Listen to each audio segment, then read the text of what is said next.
Boa noite a todos. Sejam todos muito bem-vindos no nosso encontro aqui do Centro Espírita Bezerra de Menezes, do Andaraí, de toda segunda-feira.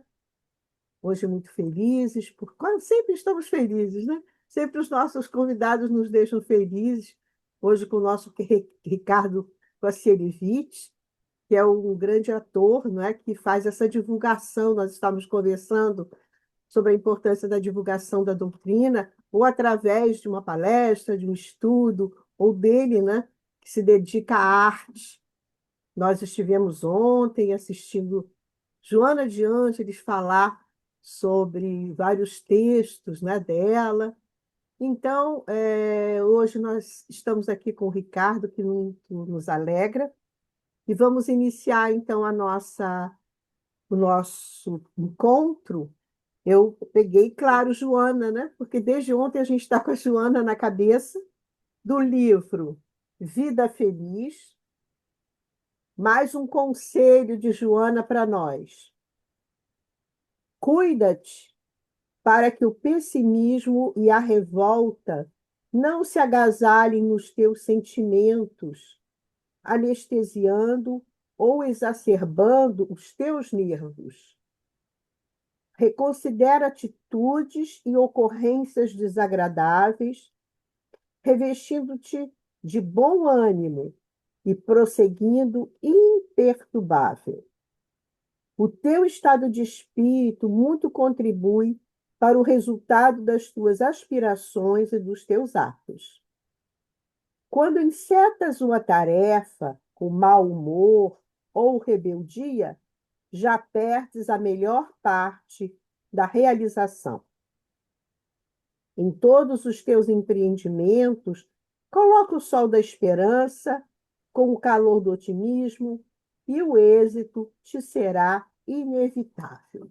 Então, nós iniciamos a nossa prece agradecendo a Deus, a Jesus, ao nosso querido diretor deste trabalho, Dr. Bezerra de Menezes, a essas palavras de Joana, sempre, né, nos dando ânimo, nos mostrando o caminho, né, da luz, e agradecendo esses momentos de paz, né, esses momentos em que a gente amplia a nossa consciência, o nosso coração, aqui juntos, né, ligados na nossa comunidade lá do Andaraí, pedindo que as vibrações todas, né, sejam levadas até eles, tão necessitados de tantas coisas.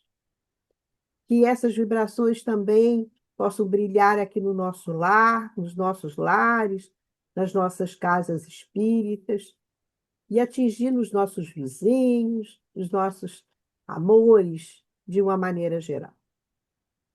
Faço um pedido especial sempre aqui, né, com a presença do doutor Bezerra, pela nossa Ângela, que está lá em Curitiba, se recuperando dia a dia, agradecendo a esses médicos do espaço todo esse trabalho que estão realizando com ela. E a todos aqueles que passam por essas dificuldades, estão vivendo as dores, as doenças, nós pedimos a esse bondoso e maravilhoso Espírito que escolheu ficar conosco para sempre. Então, graças a Deus. E aí, então, Ricardo, obrigado por estar aqui conosco. O Ricardo, eu não vou nem mais apresentar, não é? Não, não precisa. Celebridade, um trabalhador incansável da doutrina, sempre tendo uma palavra boa para dar para a gente, sempre que a gente tem um contato com ele. E hoje ele veio falar um pouco mais do Dr. Bezerra e comentar sobre aquele livro, né? A Loucura sobre o Novo Prisma, Uhum, um dos trabalhos que o doutor Bezerra deixou para a gente um legado incrível, né? Deixou um legado de é, amor, deixou um legado de cura, deixou um legado de trabalho administrativo, né? Porque ele ocupou, né, uhum, vários postos. Então, o doutor Bezerra É uma coisa assim muito impressionante, né? Incansável, É, inesgotável o que a gente pode falar dele. Então, querido Ricardo, tem a palavra. você falando do doutor Bezerra, primeiramente, boa noite para todo mundo que está presente. Quero agradecer o carinho, a confiança. É sempre uma honra, né, poder falar da doutrina espírita ou da filosofia espírita, como muitos também entendem, mas falar do bem, falar de reencarnação, falar que a vida continua, falar de amor, falar de paz, produzir essa atmosfera, né? Porque você assistiu ontem Joana e ela fala que nós somos responsáveis pela nossa atmosfera, né? Doutor Bezerra também falava disso, né? Doutor Bezerra de Menezes falava que a nossa própria vida é que é a nossa mensagem. E essa é uma das frases dele que eu mais gosto, sabe? A nossa própria vida é que é a nossa mensagem. Ou seja, basta você olhar a vida do outro. É isso que vai falar sobre ele, né? Não é que fulano diz, ciclano diz, beltrano diz, a imprensa diz. Não.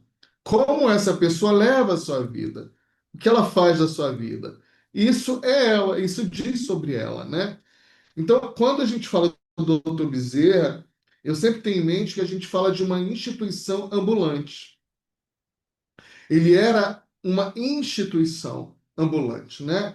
Por onde ele passava, onde quer que ele estava, era um homem à frente do seu tempo. A gente precisa entender isso, né?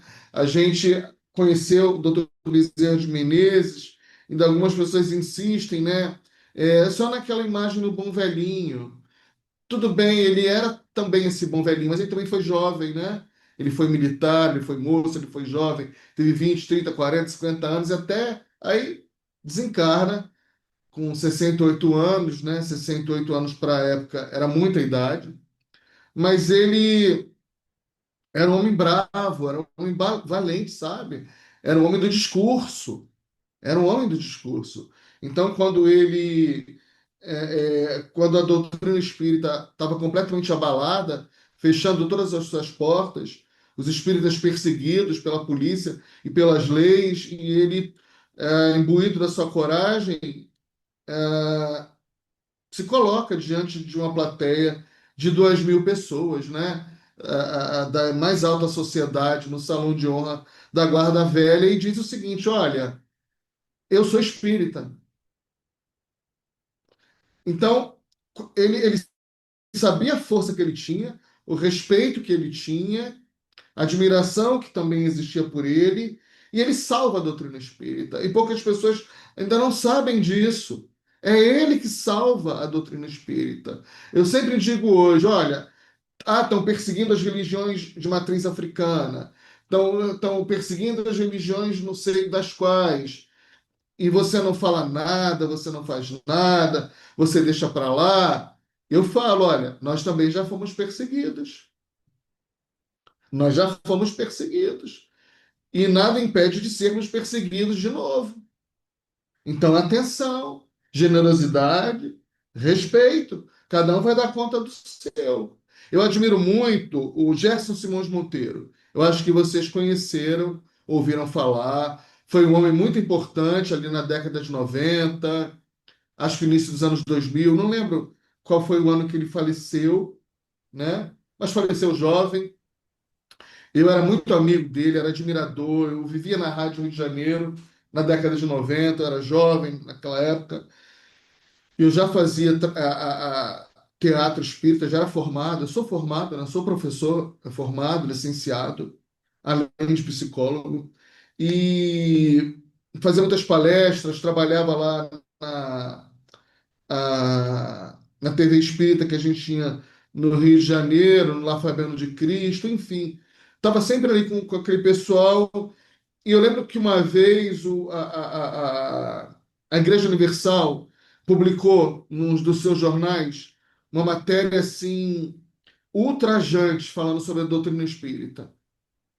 Algo assim muito feio, muito depreciativo, muito desrespeitoso, sabe? E o Gerson Simões Monteiro não deixou passar barato. Ele moveu uma ação contra a Igreja Universal do Reino de Deus. E ele ganhou essa ação. Ou seja, a doutrina espírita ganhou essa ação. A partir dali, a Igreja Universal do Reino de Deus não poderia falar mais contra ou mal da doutrina espírita. Então, eu estou falando isso por quê?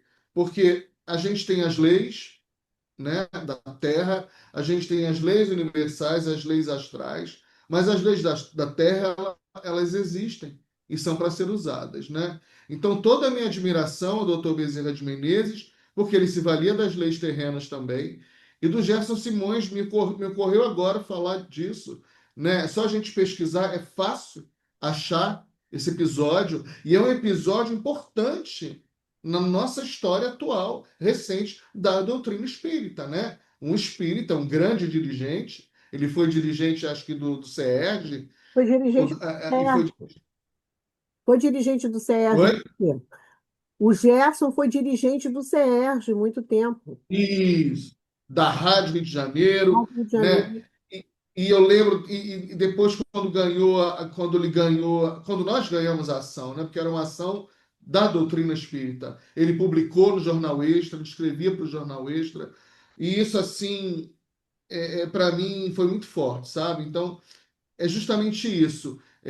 Ali a gente tinha uma igreja, novamente, perseguindo a doutrina espírita, né? Como eles sempre fizeram, as religiões que diferem dessa religião que eles criaram. Então a gente precisa falar disso. E Dr. Bezerra de Menezes falava das mazelas das pessoas.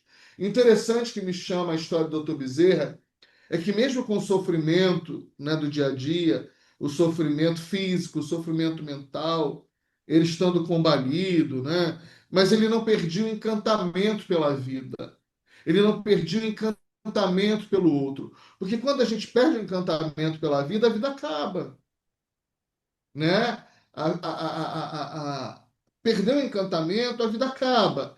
E a gente tem que trabalhar para resgatar esse encantamento, né? Os nossos sonhos, os nossos desejos, as nossas vontades. Por que eu estou falando do encantamento? O doutor Bezerra, ele teve muitas perdas. Ele perdeu muitos filhos, não só ele, como toda aquela gente daquela época, né? Não tinha saúde, a ciência era escassa, a ciência era experimental, né? Ele mesmo diz nos relatos, nas pesquisas, que ele aprendeu muito mais com os negros escravizados que vieram trazidos da África, do que com a própria ciência europeia e com a ciência brasileira, que era inexistente, né? A ciência europeia, que também era experimental, não dava conta das nossas doenças. As nossas doenças não eram as mesmas da Europa. A gente era de um país tropical, um país quente, né? Infestado de mosquito, muriçoca, e vai dizendo.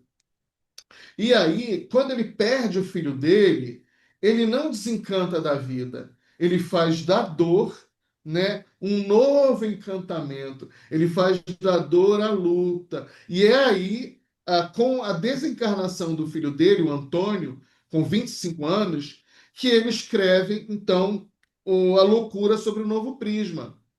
Ele escreveu esse livro, A Loucura sobre o Novo Prisma, e esse livro levou 20 anos para ser publicado. Esse livro só foi publicado depois do desencarne dele. Ele já tinha uma tese, ele estava preparando o livro, e na verdade esse livro, ele ia ali pelos idos de 1900 e pouco, ele ia participar de um congresso em Paris, um congresso espírita. E olha que coisa interessante, Leon Denis estava aguardando a presença de Dr. Bezerra de Menezes na França com essa tese, né? O filho já tinha morrido, ele já tinha feito algumas pesquisas, alguns estudos, né? Eu vou falar um pouco sobre isso. Então, o filho já tinha morrido, né? Ele faz as pesquisas, escreve uma tese e ia levar para a França. O que é esse livro? A Loucura sobre o Novo Prisma, né? Voltando.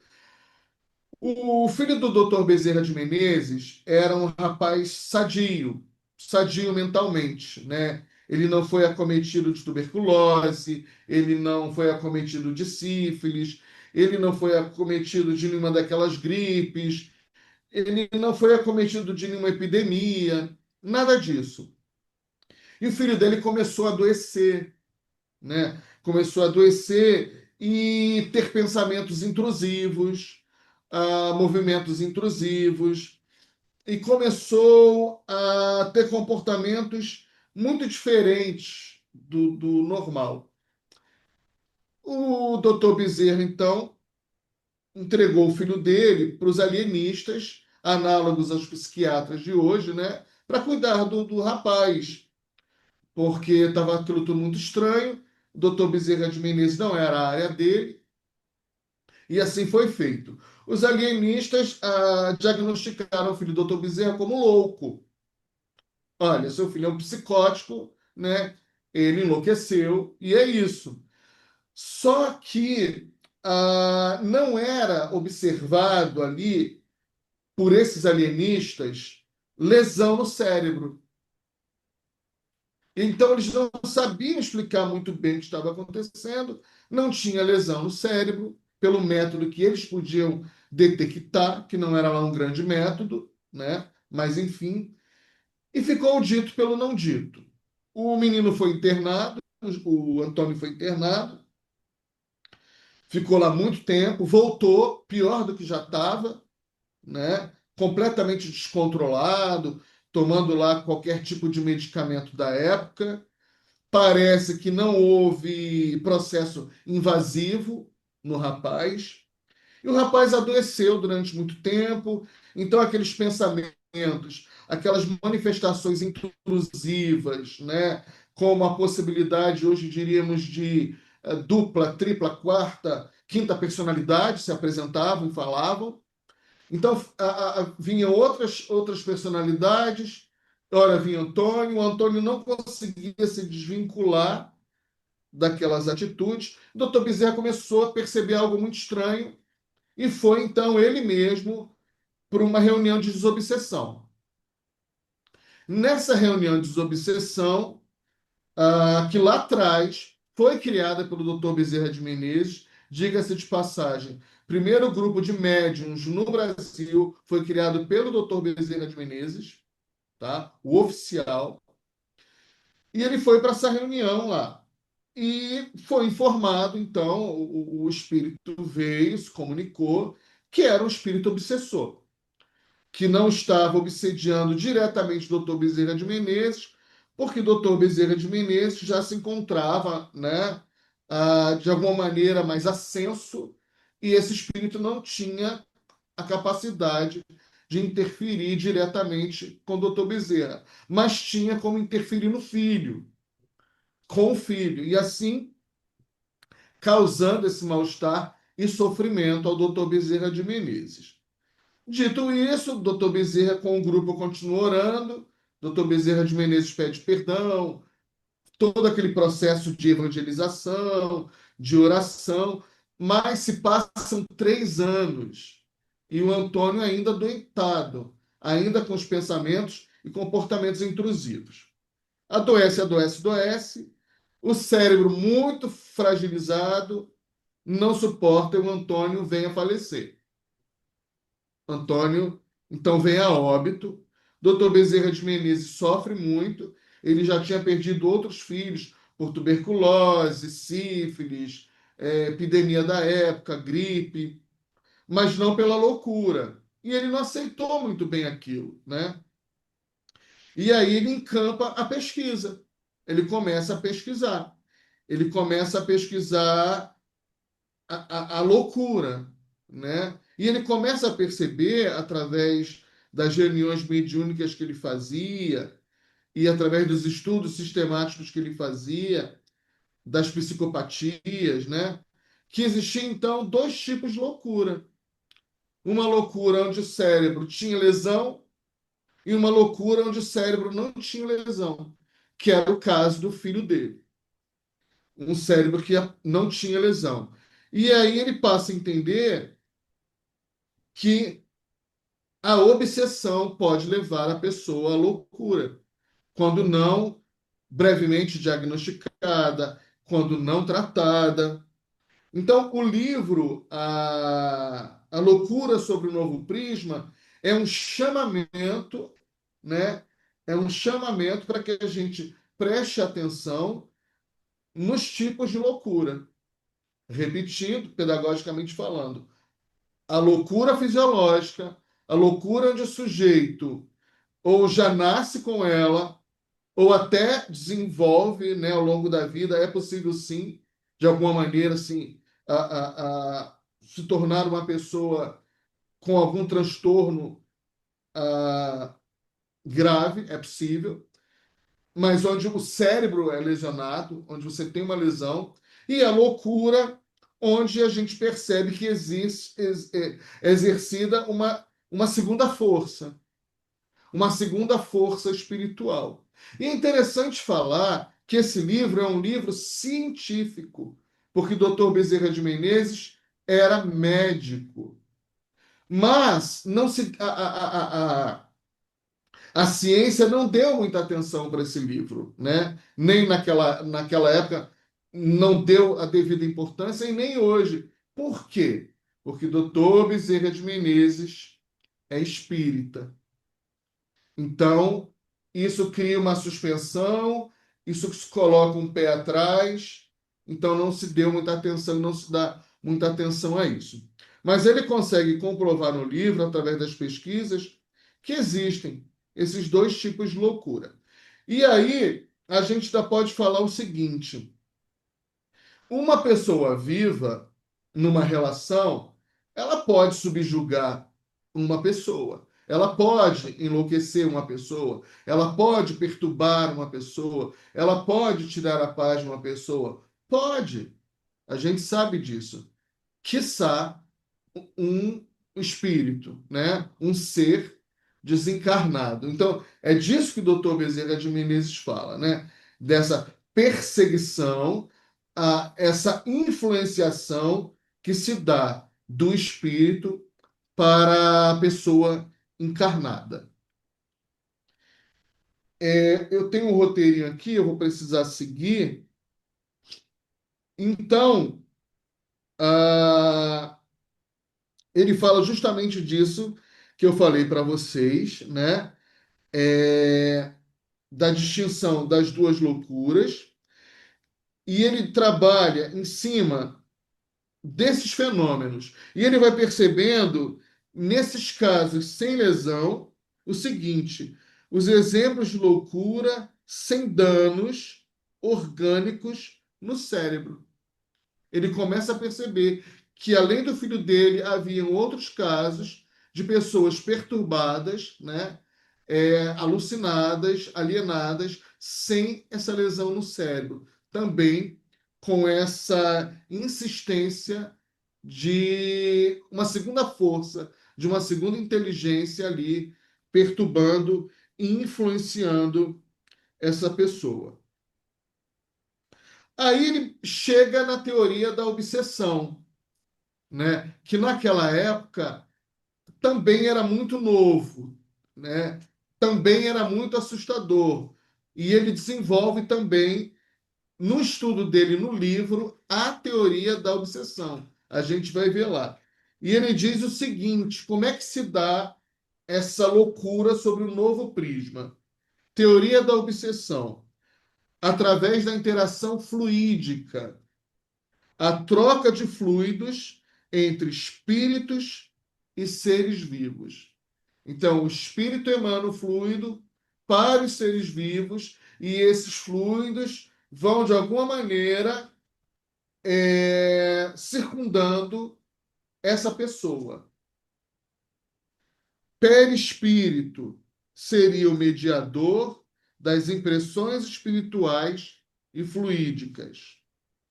Sintonia e livre-arbítrio é a ligação entre o obsessor e o obsediado, baseada nas escolhas pessoais. Dívidas de existências, relação com pendências espirituais de vidas anteriores. Então, quando fala dessas dívidas anteriores, foi isso que acabou permitindo ali com Antônio essa relação fluídica através da obsessão. Porque o doutor Bezerra de Menezes trazia essa dívida do passado juntamente com o seu filho. Então, por isso que foi possível a chegada, a aproximação desse espírito. E ele desenvolve isso muito bem no livro. Eu só fiz aqui um compilado. O livro, diga-se de passagem, não é um livro fácil, embora seja um livro até antigo, mas não é um livro fácil. É um livro que a gente tem que se debruçar ali para ler. Aí ele fala do mecanismo da obsessão mental, interposição do espírito. Ele obstrui a comunicação normal entre a alma e o cérebro. O Bezerra fala muito de alma, né? E quando ele fala de alma, ele fala da psique.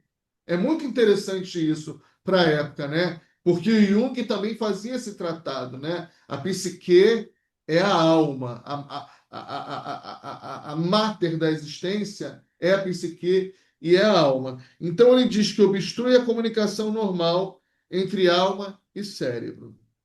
Bloqueio da consciência, ou seja, a consciência e o corpo ficam desconectados pela influência espiritual. Para quem já viu processos graves de obsessão, vai entender, né? Eu sou médium há muitos anos, desde muito jovem, sempre trabalhei nas reuniões mediúnicas. E eu já presenciei pessoas realmente obsediadas, e é um fenômeno assim, mesmo sendo um fenômeno muito triste, é um fenômeno que cabe observação. A pessoa, numa obsessão grave, ela perde completamente os sentidos, né? Ela vira uma marionete, uma marionete. Eu tive um caso em família de uma pessoa que ela manifestava em meia hora 15 espíritos diferentes. 15 espíritos diferentes. Você via isso, você percebia isso, né? Nitidamente, pelo tom de voz, pelo comportamento, e era exatamente a incorporação. Quando a gente estuda Kardec, a gente não tem a incorporação no livro dos médiuns, mas quando a gente estuda Leon Denis, a gente tem. E quem não estudou Leon Denis não sabe disso. Mas Leon Denis vai falar de outras mediunidades e ele vai explicar o que é incorporação, né? É quando o fenômeno é tão forte que você praticamente a pessoa incorpora todos os jeitos, trejeitos, respiração, comportamento, tudo daquele espírito, né? Então a ideia que se tem é que aquele espírito, né, tirando a imagem, ele está completamente incorporado ali, né? Ou seja, o transe é muito forte. Não é a incorporação de entrar, essa imagem que a gente tem de entrar, mas é que o médium ele incorpora tudo o que é possível daquele espírito, né? Isso em Leon Denis no livro No Invisível.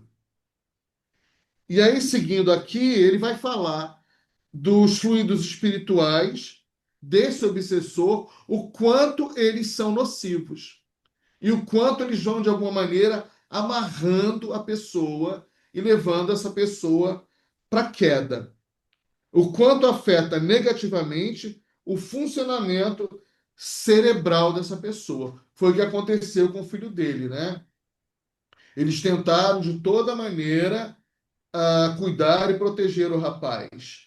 Chega um tempo, depois de 3 anos, o obsessor abandona, deixa o jovem, vai embora, mas o corpo já não aguentava mais. O corpo já estava aniquilado, a mente já estava aniquilada. Então o rapaz vem a óbito, tá? E aí ele fala desse comprometimento prolongado.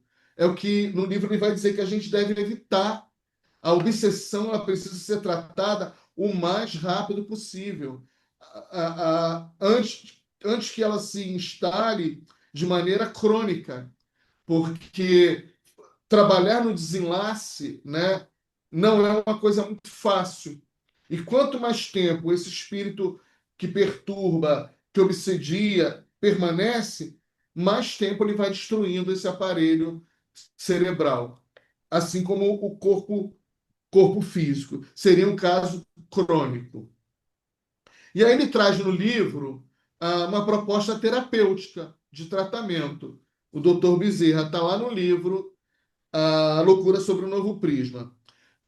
Aí eu separei três terapêuticas que me chamaram a atenção.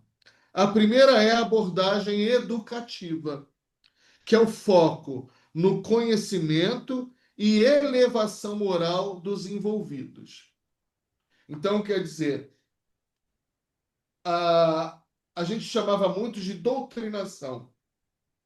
Hoje eu já vejo alguns centros, alguns colegas, e eu partilho também dessa opção de trocar a doutrinação por evangelização, né?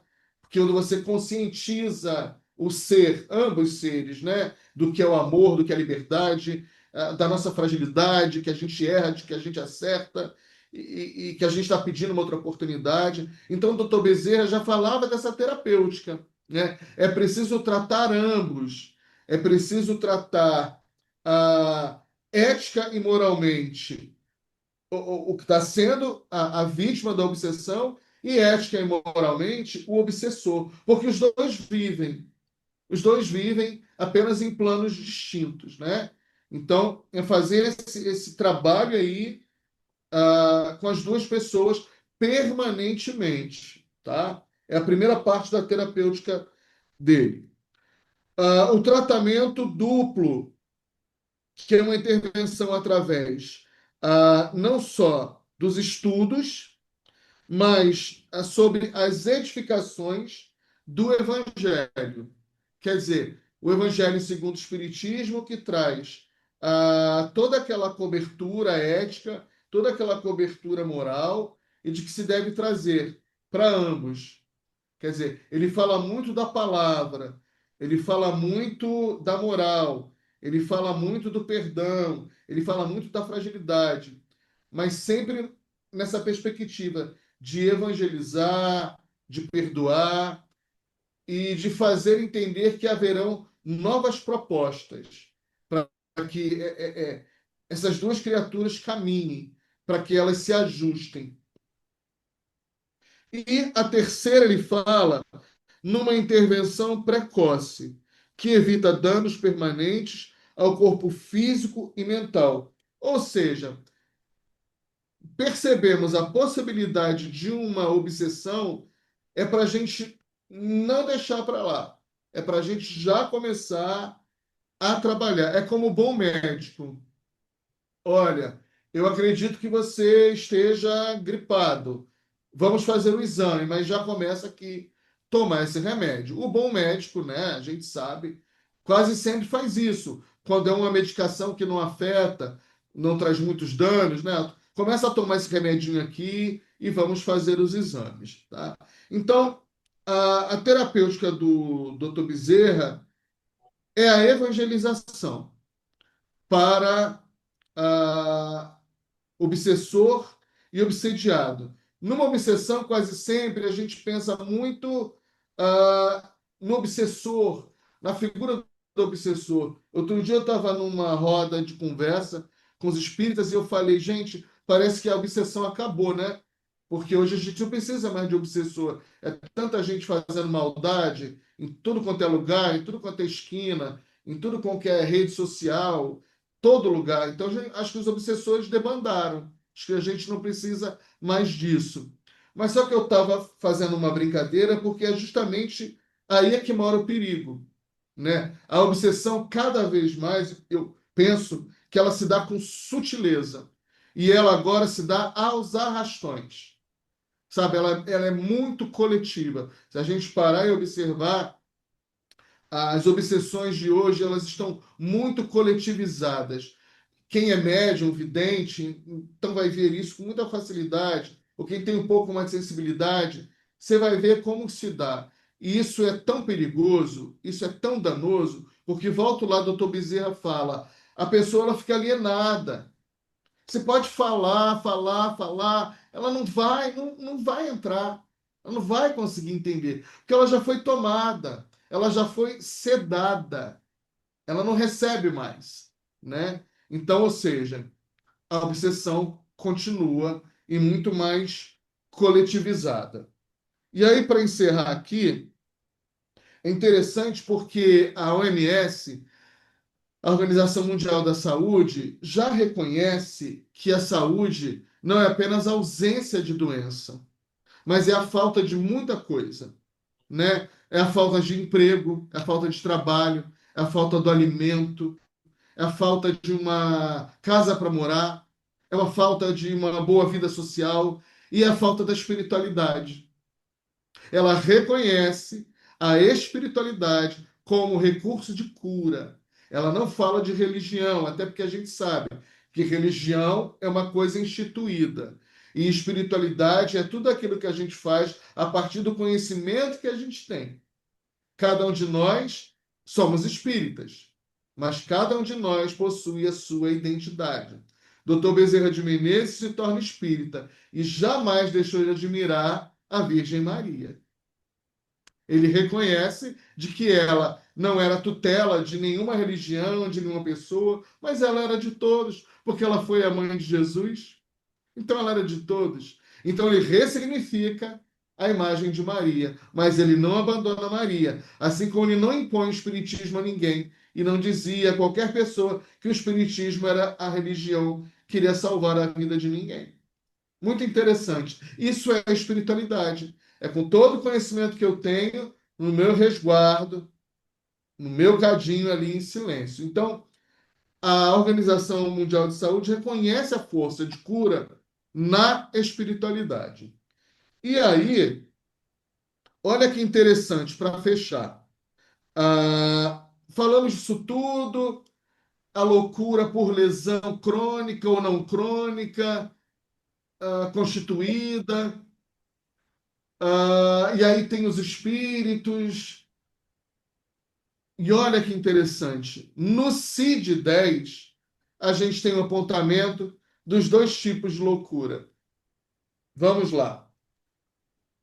No CID-10, no DSM-5, a gente tem ali o código F44.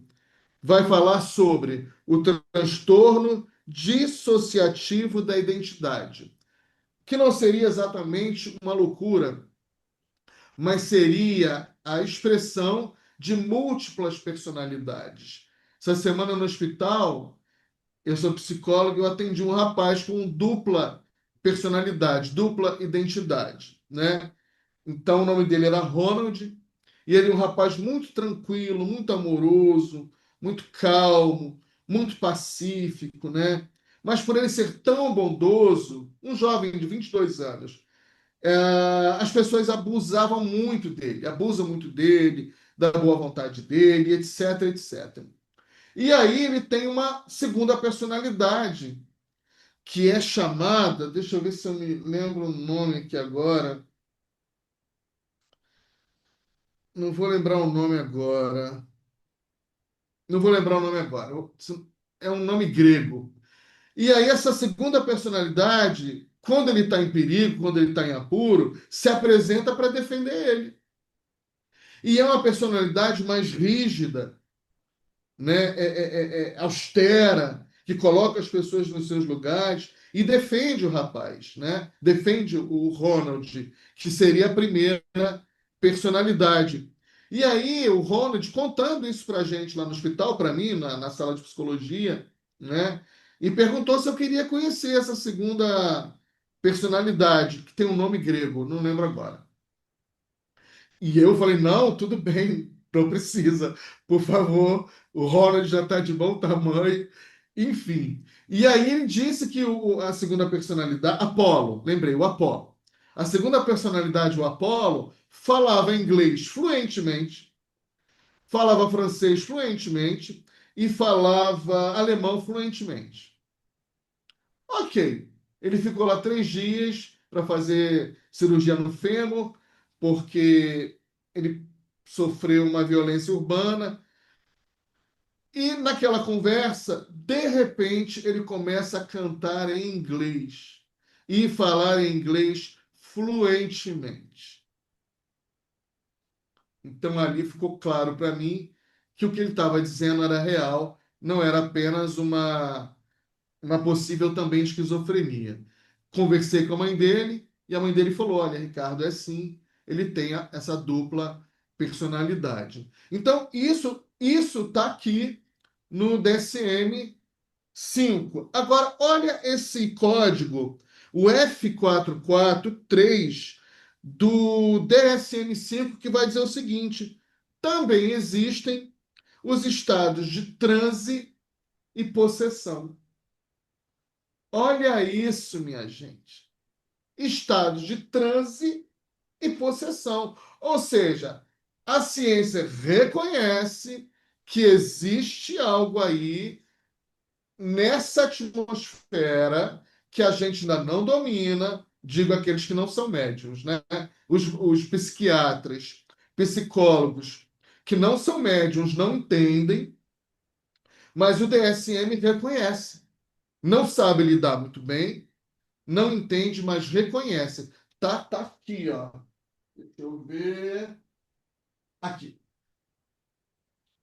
Esse livro aqui, ó, que é o Manual das Doenças Psicológicas e Psiquiátricas. Então tá aqui.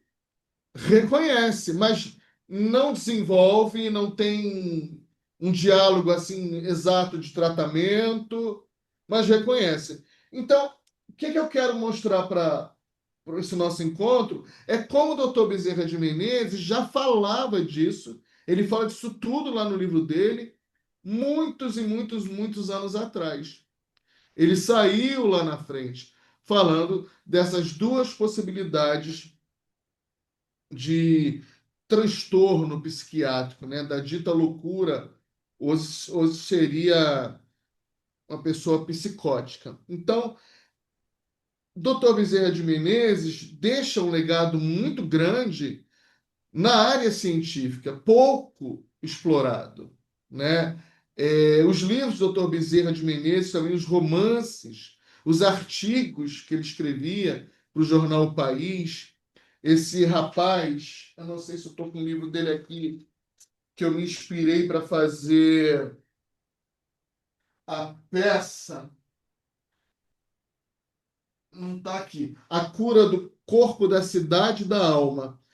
Ele estudou esses arquivos do Dr. Bezerra de Menezes, ele foi no Arquivo Nacional, ele pegou as histórias do Dr. Bezerra, ele pegou os escritos do jornal O País, alguns escritos científicos, pesquisas. Então, ele fez um levantamento muito grande, né?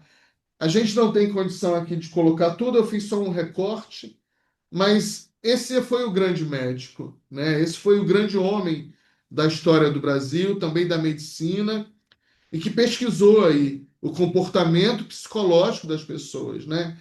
Ele reunia essas pessoas que padeciam da dita loucura na época, ele reunia, ele conversava nas reuniões de médiuns, conversava com a espiritualidade, conversava com as pessoas. Então, é dessa pesquisa, desse olhar científico, né? Não só um olhar espiritual, mas um olhar científico e um olhar espiritual. É que nasce esse livro, A Loucura, sobre um novo prisma. Olha, tem uma loucura aí de cérebro lesionado, um cérebro comprometido, crônico ou não, mas tem uma loucura provocada. Tem uma loucura provocada por terceiros. E a loucura provocada por terceiros era a loucura através da obsessão dos espíritos. Tá? E aí, só para encerrar, eu vivi isso em família. Né? Não vou falar, não vou citar nome, embora vocês não tenham acesso à minha família, mas eu venho de uma árvore de médiums muito forte, médiums assim muito potentes, né? E que muitos deles sofreram essa obsessão, né? Por serem médiums, né? Por talvez não conseguirem controlar muito bem isso, né? Aquele tempo carecia muito de estudo, carecia muito de cuidado, era uma coisa muito da prática, né? Eu tinha um tio avô que ele mandava recado para a família inteira por bilhete, mandava carta.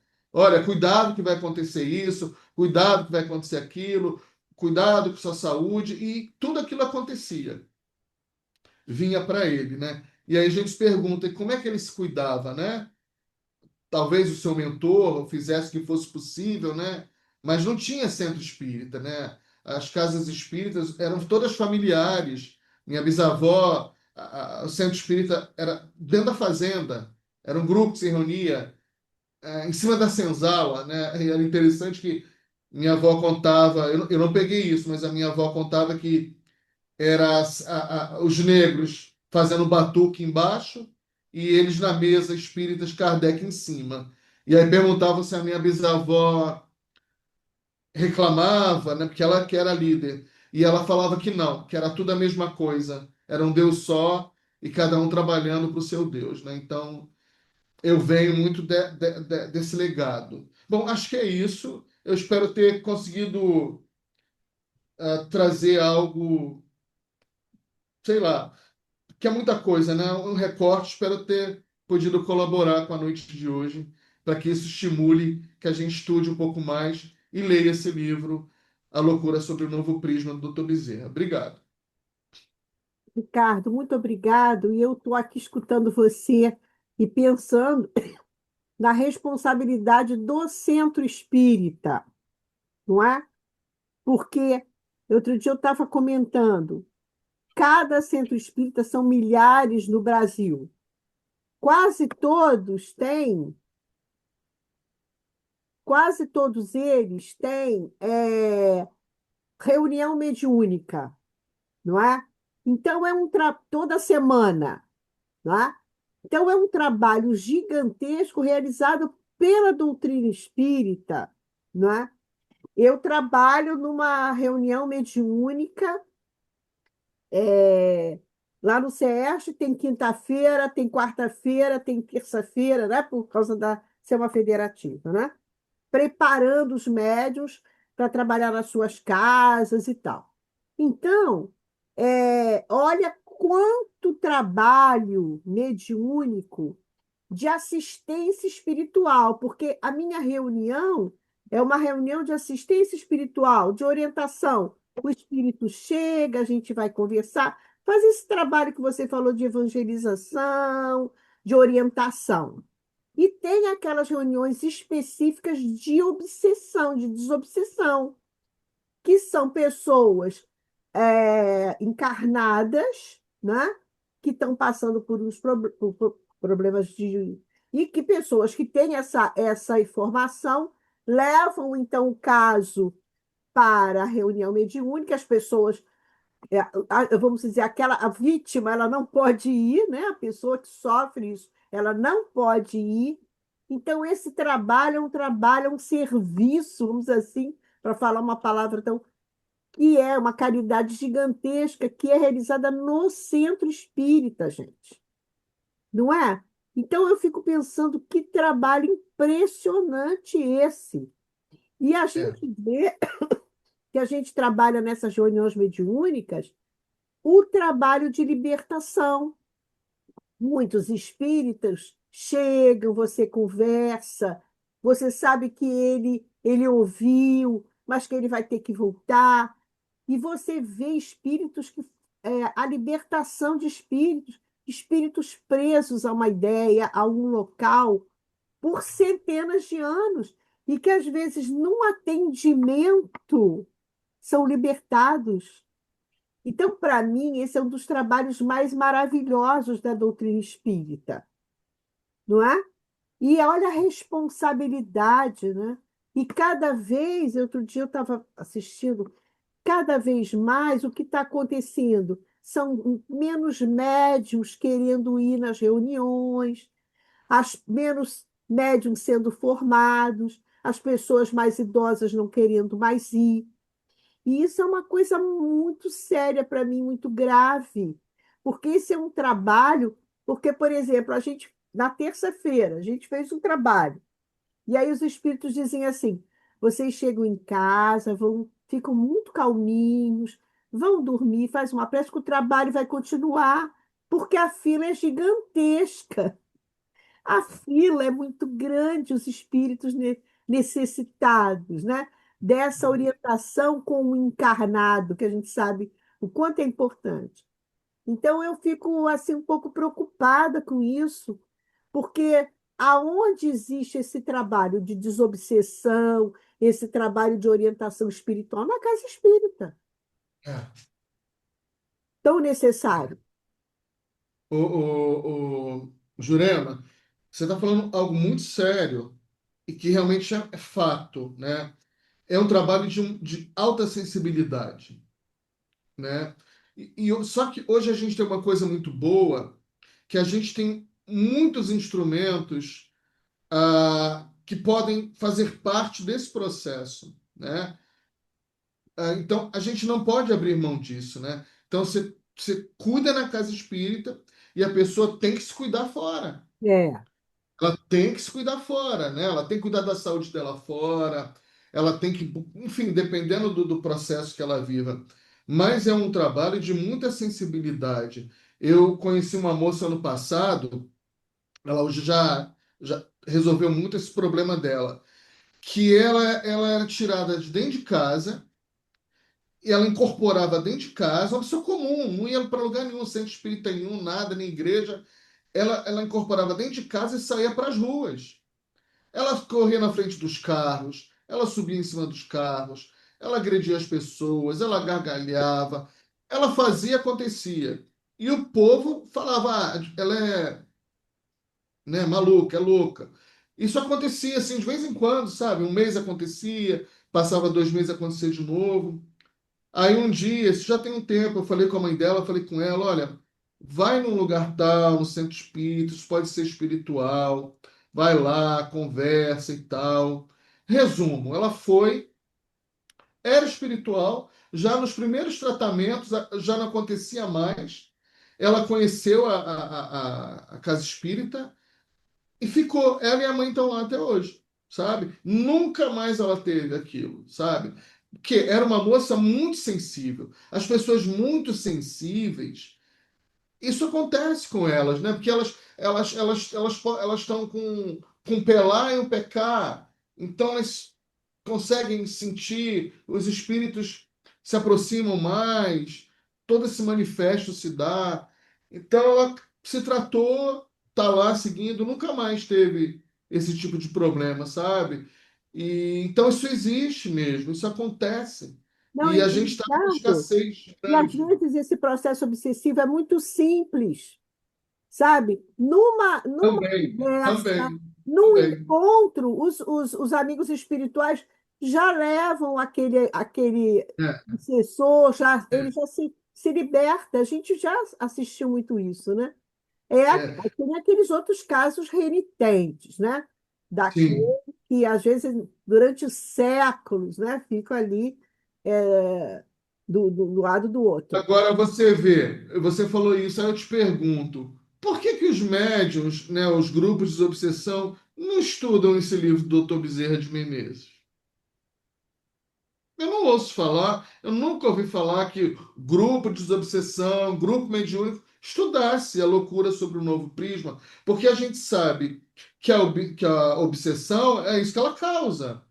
Ela causa loucura na pessoa, né? A pessoa desarma, né? Ela se desequilibra totalmente. E a gente tem um livro dessa magnitude que a gente fracassou.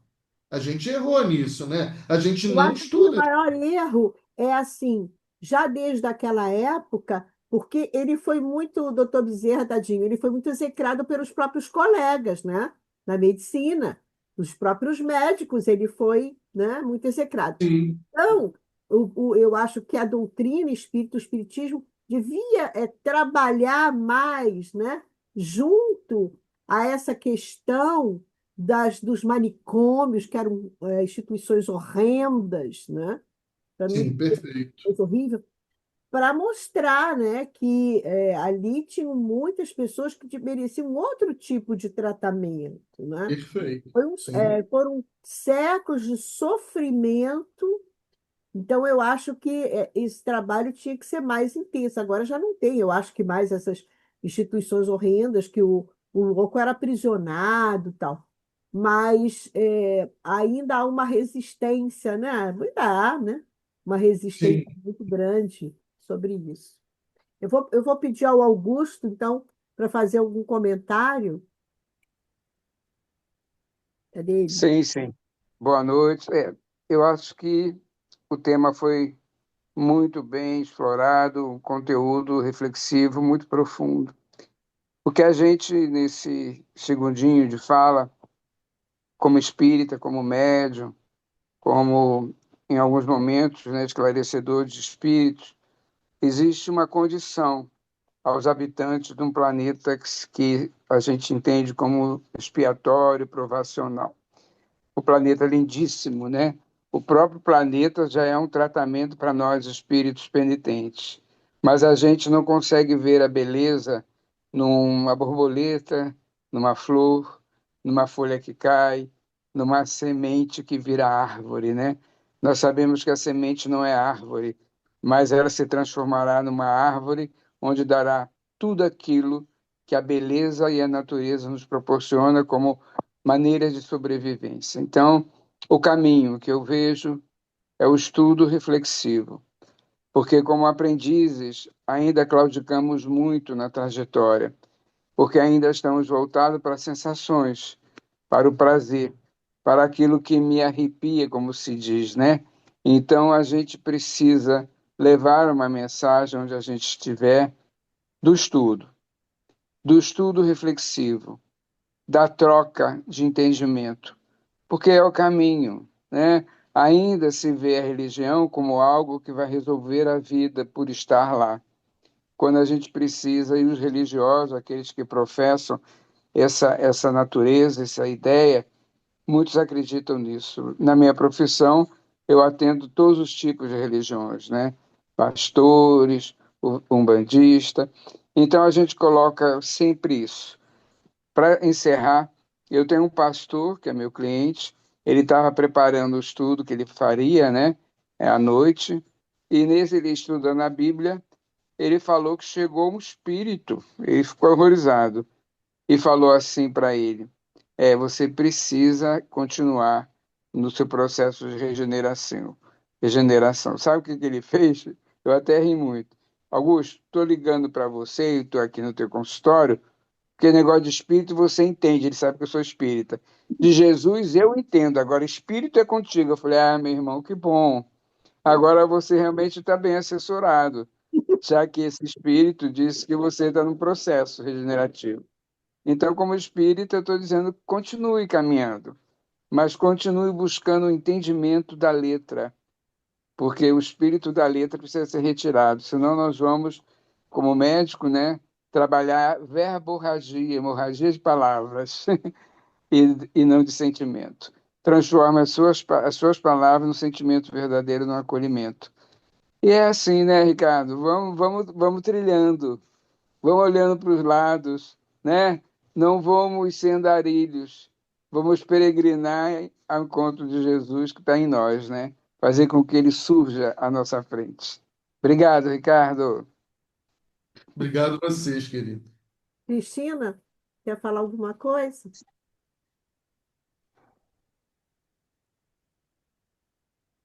Quero agradecer ao Ricardo, realmente hoje foi muito grande o aprendizado. Esse tema me interessa muito, né? Que a minha família também, praticamente todos são médiuns, e as minhas primas eram pequenininhas, com 8, 10 anos, já estava manifestando mediunidade da forma como você falou aí, exatamente igual, né? Então, isso aí é uma realidade da minha família, né? E tem alguns casos de transtornos mentais que não é para menos, né? Então, é uma coisa que eu vivo na prática, né? Mas é muito interessante esse estudo, gostei muito, viu?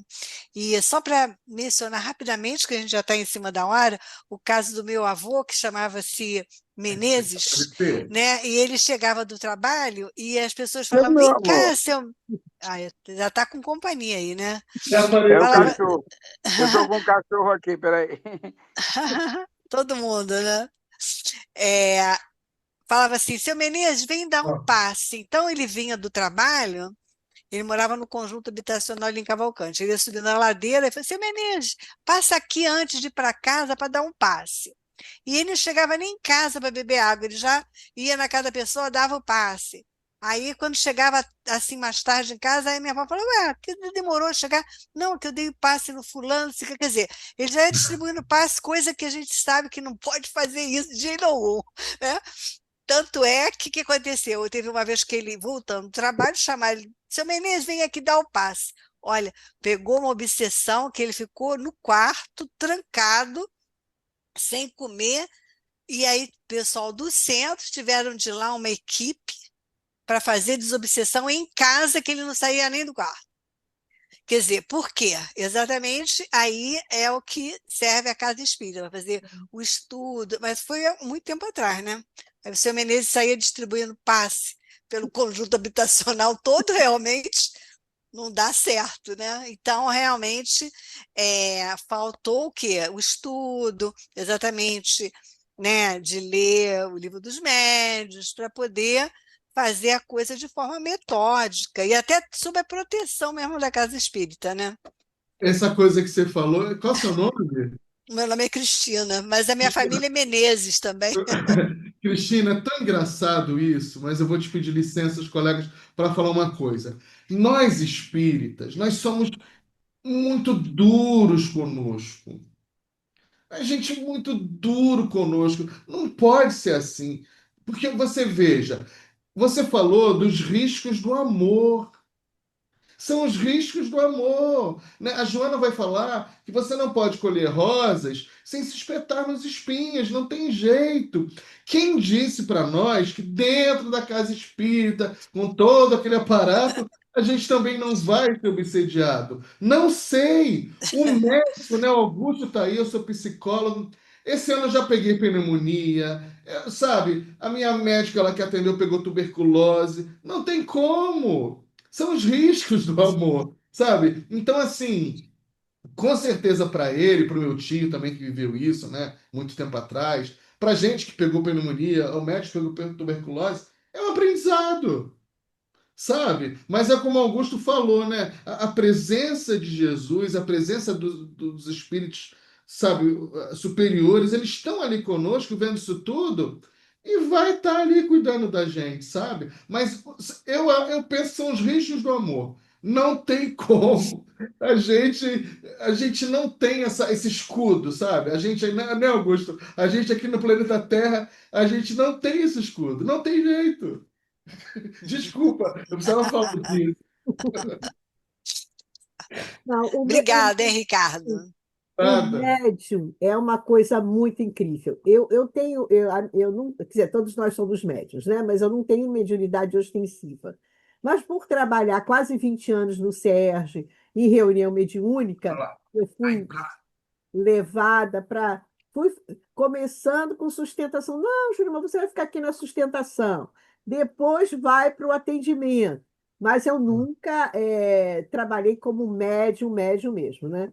Mas eu fiquei esses 20 anos, para mim, assim, abriu a minha cabeça. Primeiro que eu tive que estudar. Tive que estudar Dona Ivone Pereira, que é uma coisa absurda, né? E todos esses livros, o livro o livro dos médios e tal.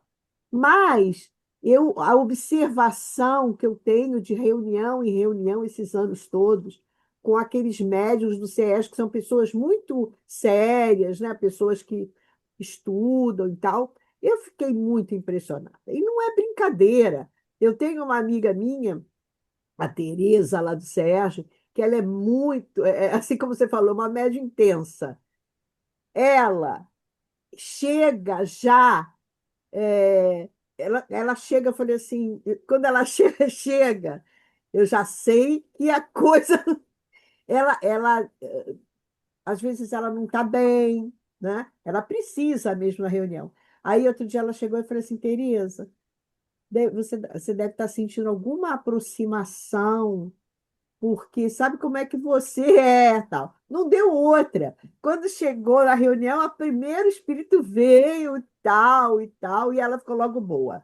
Então, são pessoas que sofrem mesmo essas aproximações no dia a dia. Eu falei assim, meu Deus do céu, sabe? O médium ele tem que se cuidar muito, né? Como a Cristina falou, a gente tem que estudar para poder entender o que está acontecendo com a gente. A gente precisa se cuidar muito, porque é um canal aberto muito sério. E eu vejo lá pelos médiums do CERJ como eles passam, às vezes, situações difíceis, porque não é brincadeira, não, né? É muita necessidade, né? É muita necessidade. Eu vou passar então a palavra à Nádia. Você quer falar alguma coisinha? A Nádia é minha irmã que esteve ontem com você, Ricardo, lá no. Ah, bacana. Eu vi, A Ana reconheci. Lúcia também está aqui, esteve com você, Pedro Paulo. Fala, Nádia. Oi, Ricardo, eu fiquei muito Hum, curiosa para estudar esse livro agora. Você deu a ideia, deu a deixa, acho que a pois é. gente vai encampar isso. Eu fiquei muito curiosa. Mas a gente Nossa, teve vai ser um. muito bom. Muito bom. Vai ser Nádia ótimo, é porque lá, médium.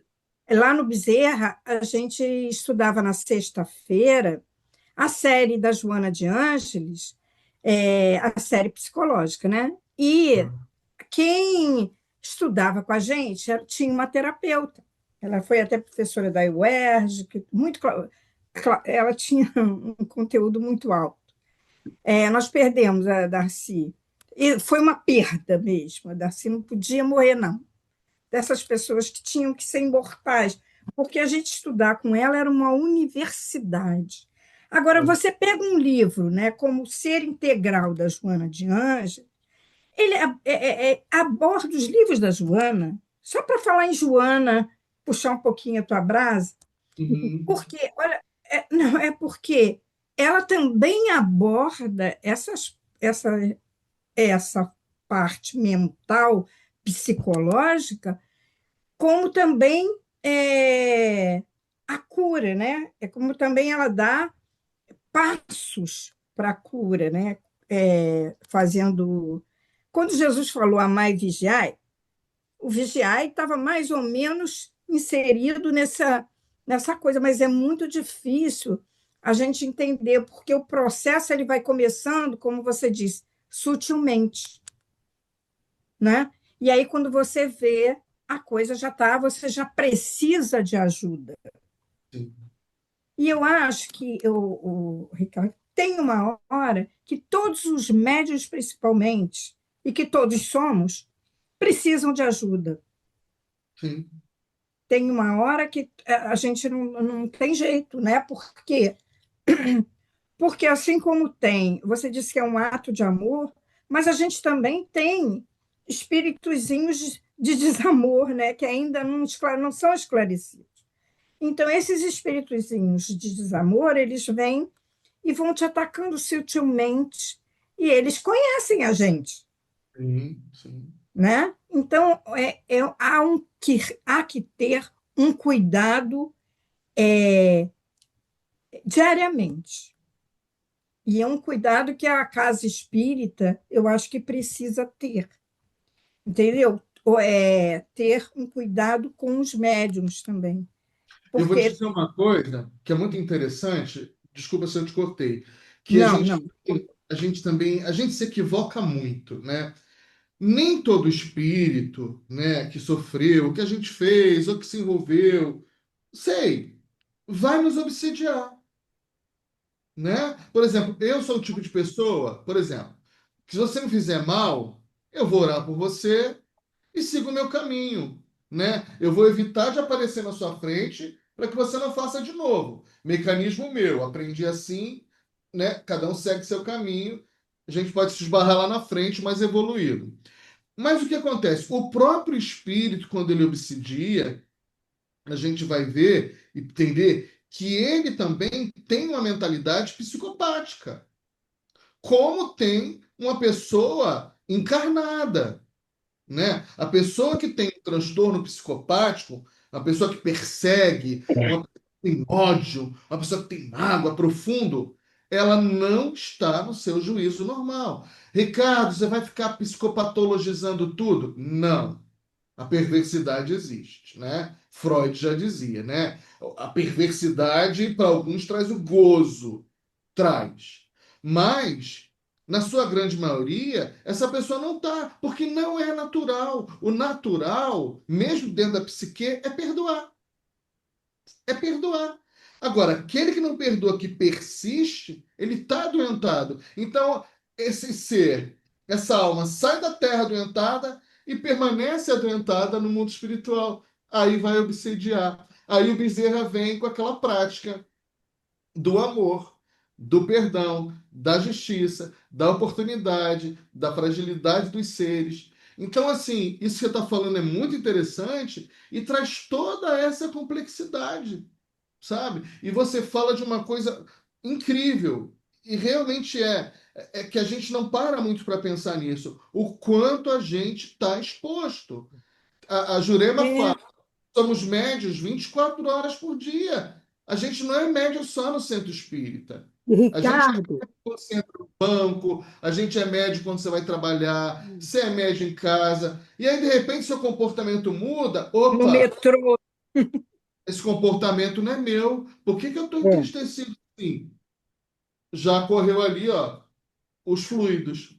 É isso. Ricardo, Pois lá no é. CERJ, existe a reunião mediúnica para os trabalhadores, Fantástico. Aí. onde tem a prece e as irradiações para todos os trabalhadores, para fortalecer e Muito bom. proteger, porque quem trabalha nas mesas mediúnicas sabe como você também vai recebendo as ameaças. Sim, Eles vêm sim, ameaçar, porque é como sim. dizem os espíritos outro dia eu ouvi.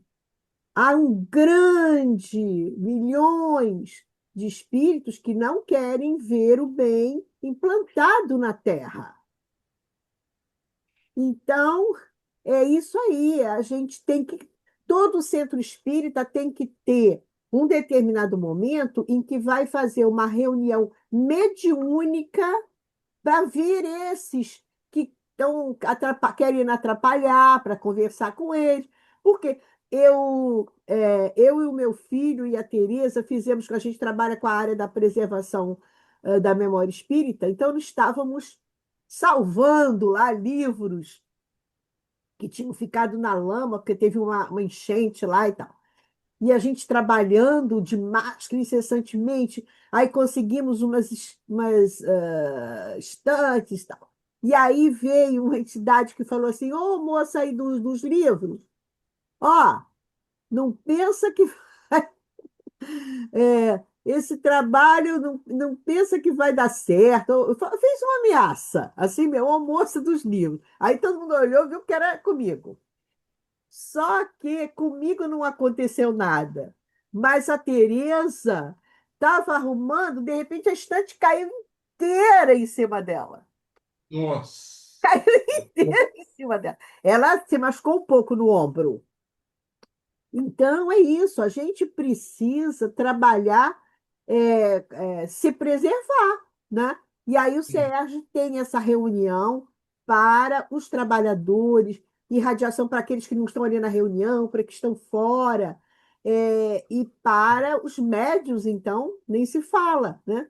E a gente, porque a gente na mesa mediúnica recebe ameaças, o cara chega, a gente não quer esse trabalho, a Sim. gente não está afim desse trabalho, não, a gente não vai deixar assim mesmo, né? E, e é isso que acontece. A gente tem que. É uma realidade que o doutor Bezerra colocou, né, de uma maneira muito forte, que a gente convive com eles. Essa luta, assim, estamos com os amigos espirituais, graças a Deus, ali nos protegendo. A gente sente aquela proteção, mas a gente sabe, não somos ingênuos, que também, né, tem aqueles que não querem ver o que a gente faz legal, implantado e tal. Bom, Ana Lúcia, você quer falar alguma coisa, Ana Lúcia? Quero sim, você é breve. Eu acho que nós que lidamos com a saúde mental das pessoas, é muito importante a gente levar em consideração a religiosidade dos pacientes, né? Porque eu, na minha época de faculdade, aprendi só psicanálise, e no caso a Gestalt, que foi uma exceção, mas na minha graduação era assim um assunto esquisito falar de religião durante as aulas, falar de religião, de espiritualidade, nas consultas, nos atendimentos, né? Então, com o passar dos anos de tanto estudar, de tanto ler, hoje a gente aprende que faz parte do atendimento esse acolhimento da espiritualidade do paciente, da nossa espiritualidade, porque é um diferencial, sim, no cuidado das pessoas, né? Porque nós somos de essência divina, nós somos de essência sagrada, nós não somos só um corpo biológico. E durante muito tempo, medicina, a psicologia tratava o ser muito biológico, organicamente falando, né? Então, ainda bem que nos tempos atuais a gente pode fazer esse acolhimento, sim, falar desses assuntos de espiritualidade, de religiosidade, no acolhimento dos nossos pacientes. Eu não sou médium, não vejo nem espírito de porco, graças a Deus, porque eu sou espírita que tem medo de ver espírito, né? Então, ainda bem. Mas às vezes assim, tem alguma intuição, e o estudo da doutrina, ele é importante nesse acolhimento dos pacientes, porque às vezes dá para perceber quando é uma influência espiritual, sabe? Às vezes dá para perceber quando a pessoa está no processo de auto-obsessão, ela com ela mesma. Então, quando eu percebo isso, eu falo mesmo, qual é a sua fé, em que você acredita? Você já parou para pensar em cuidar desse lado divino, desse lado sagrado, dessa essência que você é verdadeiramente? Então, eu falo disso assim, sem nenhum medo, sem nenhum tabu, sem nenhum preconceito, de nada. Então, acho que é um diferencial quando a gente tem o conhecimento da realidade espiritual no cuidado com o outro, no cuidado dos nossos pacientes, né? Então, é isso que eu queria acrescentar. Pessoal, nós já estamos assim num horário avançado, então eu vou pedir a Pedro Paulo para fazer as suas considerações e fazer a nossa prece final. Eu quero convidar vocês para a semana que vem, nós vamos ter o Mauro Medeiros, sabe aquele meu colega que faz o Pinga Fogo? Que a gente faz perguntas para ele, ele responde? Ele gosta disso. Precisa ter coragem, né, Ricardo? Eu falei assim, meu Deus. Não, senhor, eu gosto de pingar fogo. E aí ele vai respondendo, mas ele conhece muito mesmo.